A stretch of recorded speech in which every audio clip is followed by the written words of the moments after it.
Richard, can I ask, when you were negotiating, obviously, re-signing with Ben, did you have any offers on the table from other promoters? Did they come into you and try and sway you a little bit? Because obviously you're on a good run of form now, coming into the prime part of your career. Yeah. Did you have other offers on the table, or was this just an easy decision? Let us know. Yeah, we had different offers.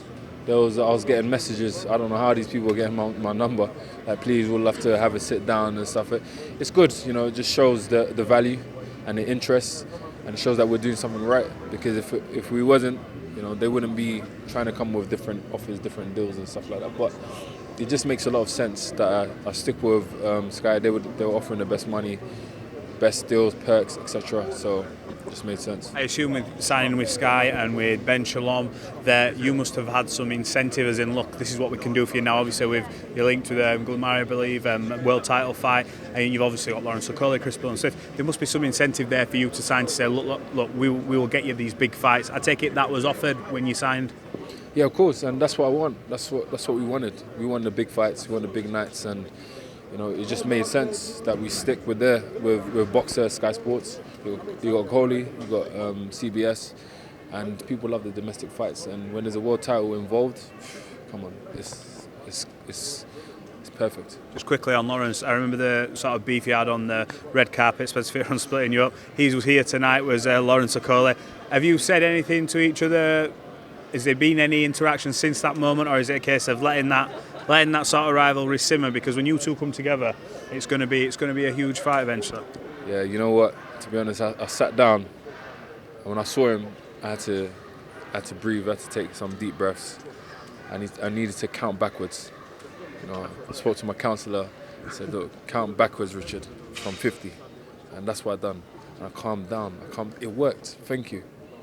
It worked. Is the tension that high between you two after that incident? Has that sort of put you on, not on edge when he's around, but when he's in the vicinity, to say, you know what, you know, nobody's going to step to me or say anything to me like that in front of people, kind of thing? Because that sort of came out of nowhere. We know you've been linked with fighting, but we've not really been, for me, a story of like long-standing beef between you. There's not really no beef, really. It's just, I think it was just, you know, it was kind of impulse, you know. It was impulse. I felt a certain type of way. I felt disrespected, and that's the reaction that you got. That's just the way I am. I'm a cool guy, but you know, I've got buttons. You know, you push my buttons, then you're going to see a different side of Riakporhe. Lawrence Okolie, he's known for being an awkward guy in the ring, as in that's his thing, and everyone goes, he's going to be very difficult to beat. If you and Lawrence get in the ring, how do you beat Lawrence Okolie? What's the outcome? I don't even know. You know, sometimes when you jump in the ring, you just have to find a way, and I think that's just probably, you know, my USP. I just always find a way. I might see something, I might see an opportunity, and I'm definitely gonna take it. And you know what comes with me? I throw big shots.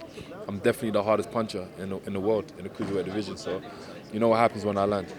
A lot of people were saying that Lawrence is the hardest puncher in the division, that he's going to move up to heavyweight. But you believe that's you?